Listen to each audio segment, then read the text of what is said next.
Mes chers camarades, les travaux de notre conférence de secteur touchent à leur fin. D'abord, merci à tous pour la bonne tenue des débats qui se sont déroulés dans le respect et dans un esprit constructif. Les deux sujets principaux dont nous avons débattu ont été la réforme du ferroviaire et notre outil syndical au sens large.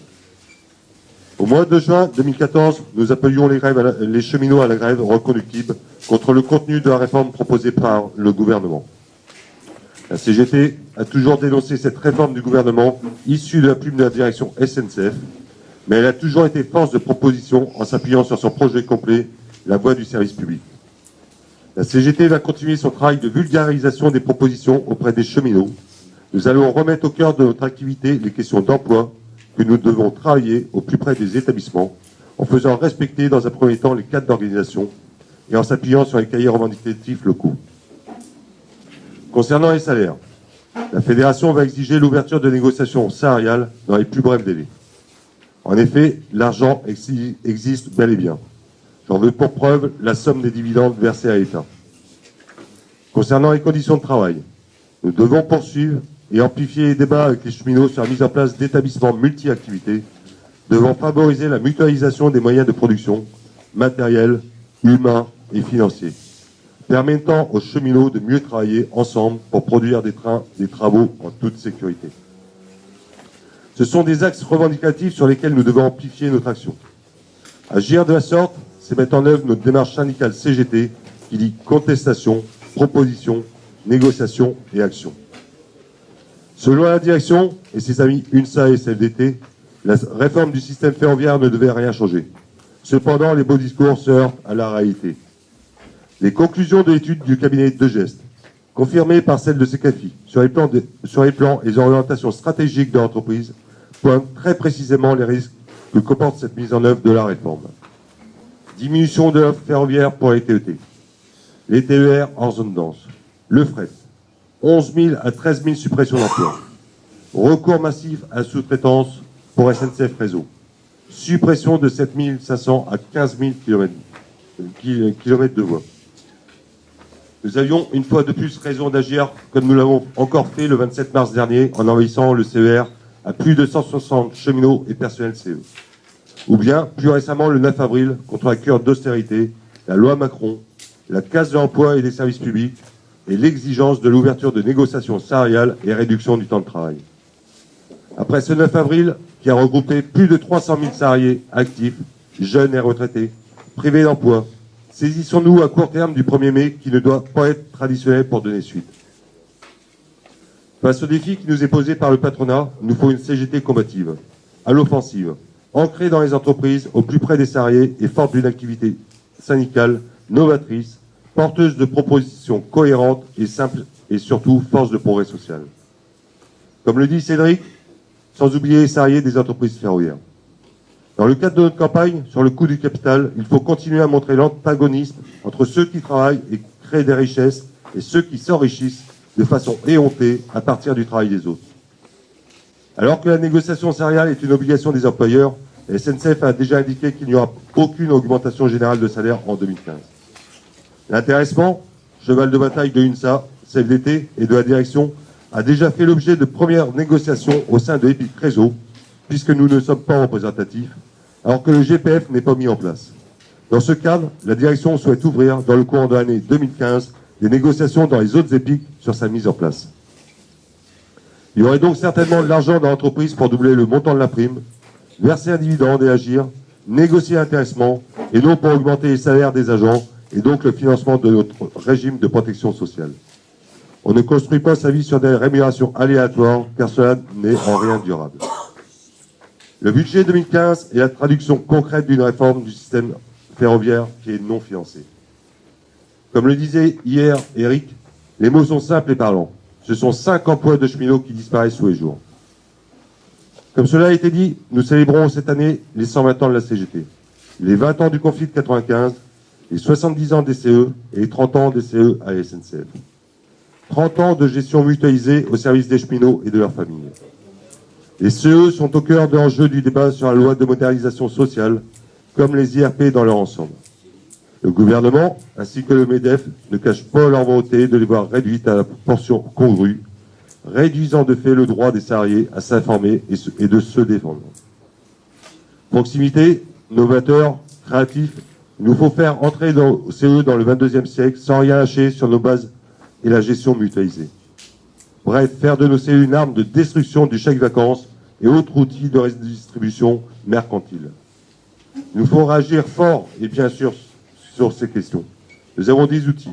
Ainsi, 6 860 familles sont par le CCE acceptées du 30 mai au 20 septembre, contre 6 089 en 2014, soit 12% de plus. Nous en sommes au 3e séjour jeunes cheminots cette année. Cela s'ajoute aux nombreuses activités proposées par notre CE. Voici donc quelques éléments qui doivent nous rassurer sur l'attrait de nos activités vers les cheminots, mais nous devons en faire un vrai combat syndical. Dans le projet CGT, nous préconisons des CE territoriaux au sein du GPF afin de garder des activités de proximité en supprimant les CE nationaux comme ceux du fret ou de Gares et Connexions qui sont source de montage d'usines à gaz ou source d'envie consommatrice de prestations à la demande comme si nous étions le CE de Carrefour ou d'Auchan. La direction, quant à elle, est davantage sur la multiplication de CE nationaux, soit 9. Les CE régionaux, tels que nous les connaissons aujourd'hui, seraient repris par mobilité avec une perte de quasiment 3000 cheminots sur notre région. L'intervention d'Amélie hier démontre la nécessité que la question des CE soit mise systématiquement à l'ordre du jour des CE de syndicats et que le projet politique des activités sociales que nous avons proposé doit être élaboré dans les syndicats afin d'alimenter nos comités territoriaux issus de la proposition de la CGT. En termes de représentativité, je rappelle également l'importance de faire signer la pétition pour que la démocratie soit respectée. Aujourd'hui, le nombre de signatures remontées au secteur n'est pas à la hauteur. Nous en sommes à 491 signatures. D'autant plus que dès lors qu'elle est présentée, elle est signée. Je vous rappelle également qu'il faut faire signer la pétition des retraités sur le domaine des pensions, qui concerne également les actifs, comme celle sur le théâtre traversier. Des élections vont avoir lieu dans le dernier trimestre, pour le conseil d'administration de réseau et de mobilité et du conseil de surveillance pour les pics de tête. La direction et les organisations syndicales réformistes souhaitent également l'organisation des élections CEDP avant la fin de l'année. Pourtant, la loi permet que celle-ci ne se tienne que l'année prochaine. Par cet empressement, elles veulent empêcher les cheminots de mesurer toutes les conséquences néfastes d'une réforme non financée. Le tout avant la mise en place de la future CCN prévue au plus tard au 1er juillet 2016. Dans tous les cas, nous devons d'ores et déjà s'engager dans la campagne et avoir une réflexion sur nos futures listes. Les fiches de candidature devront être envoyées à l'ensemble de nos syndiqués. L'objectif est de mettre en place des plans de travail dans chaque syndicat dès maintenant ou les intensifier afin de gagner les élections en intégrant les déserts syndicaux, la spécificité maîtrisée cadre, les jeunes de moins de 35 ans qui, je le rappelle, représentent 42% des cheminots de Paris-Saint-Lazare. Et comme l'a souligné Michel, demande une attention particulière dans notre approche et nos discours pour ne pas les heurter. Un suivi sera fait tous les mois lors du collectif électoral de secteur. Et je rappelle la nécessité de mettre en place des collectifs électoraux dans chaque syndicat, et cela dès maintenant. Des propositions ont été faites pendant la conférence. À nous tous maintenant de les mettre en action en s'aidant des outils mis à votre disposition, comme le collectif jeune, les cartographies, la formation, les différents supports de communication que nous a présentés hier Thierry. Aide de classe et aide de masse ne vont pas l'un sans l'autre. La CGT entend être un syndicat de syndiqués, gage de démocratie syndicale. Plus il y a de syndiqués, mieux on se porte à la CGT. La question du renforcement doit faire donc partie de nos priorités. Avec 14 adhésions à la fin mars, nous sommes en retard. Il y a nécessité de changer de braquet. Cela doit passer par l'implication de tous nos élus et mandatés. Nous devons tous nous appliquer dans la campagne confédérale de renforcement inclue dans la période du 15 avril au 30 juin. Cette campagne participe à la volonté d'une CGT plus forte, capable d'organiser tous les salariés, quels qu'ils soient, de faire vivre la démocratie et construire les mobilisations gagnantes.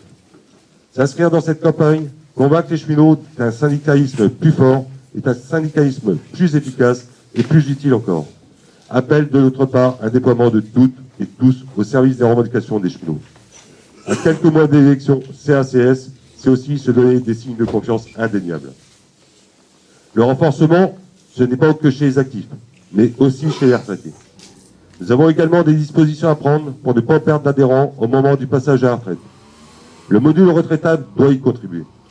Les chiffres abordés ce matin par Jean-Marc parlent d'eux-mêmes.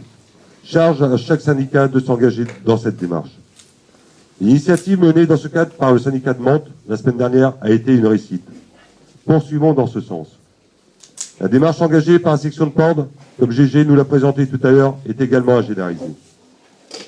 Les jeunes, ce sont eux qui feront la CGT demain. Ils doivent être une cible prioritaire. Céline et Michael nous ont présenté l'activité du collectif Jeunes.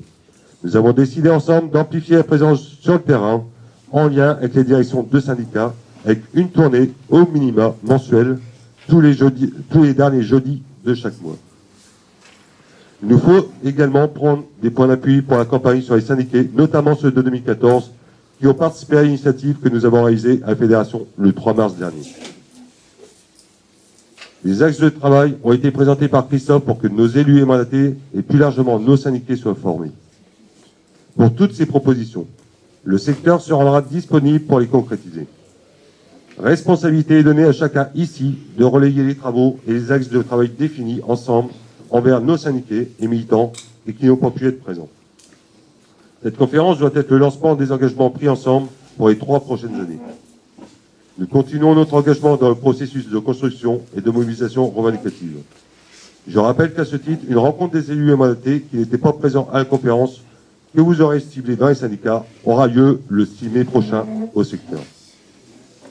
La mise en place d'une commission AS du secteur, comme cela a été évoqué hier, je vous propose de la valider et de voir dans les prochains jours comment on la met ensemble en place. Nous sommes tous en responsabilité.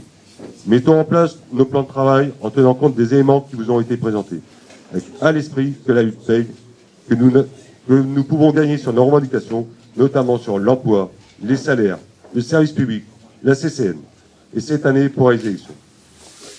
Je le rappelle que les élections CE font notre représentativité. Avant que l'on passe au traditionnel moment convivial, je voudrais remercier Vincent, secrétaire du CER, pour nous avoir mis à disposition le centre d'activité Louis Raco, ainsi que les camarades de Mantes, actifs et retraités, qui ont géré l'intendance pour leur dévouement et leur disponibilité durant ces 2 jours. On peut les applaudir.